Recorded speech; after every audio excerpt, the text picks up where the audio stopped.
minutes. Our big story, a follow-up to an ABC6 investigation surrounding this video and an alleged case of Providence police brutality.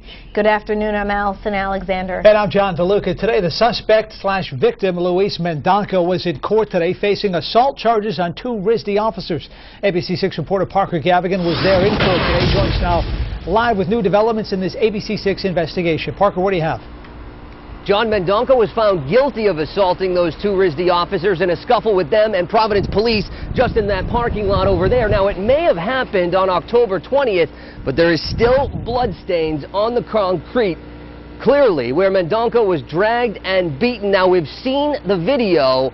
Today, we saw him. Luis Mendonca sits next to his attorney in Providence District Court. You can't see the back of his head, marked by a scar. The result, his attorney says, of a vicious beating by Providence police. The video was taken from a surveillance camera just feet from the scuffle. Slowing it down, you can see an officer kick Mendonca and punch him.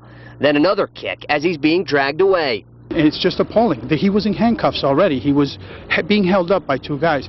A Providence police report shows officers chased Mendonca downtown on South Main Street after he allegedly assaulted 2 RISD officers.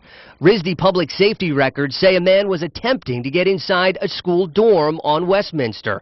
Providence's report shows Mendonca running behind the Attorney General's office, through some brush, and attempting to hide under a parked car near Benefit Street. The report says Mendonca rolled underneath the car from the passenger side over to the driver's side. Officers surrounded the car, and that's when the report says a brief scuffle ensued. The report, which has no officers' names, says Mendonca was placed in restraints and taken to Rhode Island Hospital. His family and attorney allege a cover-up. They told us from the beginning that my brother jumped off a bridge. And what it seems like when I saw the tape, it seemed different from what they said.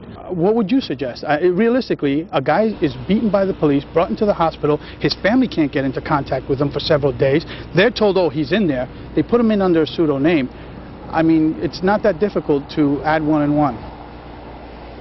Now, there were a few things to add here. Last night, we reported that Rhode Island Hospital had no listing of a Mendonca or a Mendoza on October 20th. And I say Mendoza, that's because the police report lists him as Mendoza.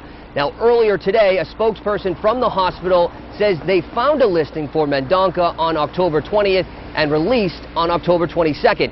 Now, Police Chief Colonel Dean Esserman called me this afternoon, and he says that the officer ID'd by ABC6 as Detective Robert DiCarlo is still working. He says that the department reached out to Mendonca and encouraged an internal investigation. That's the very latest from Providence. Parker Gavigan, ABC6 News. Hi, Parker, if you could.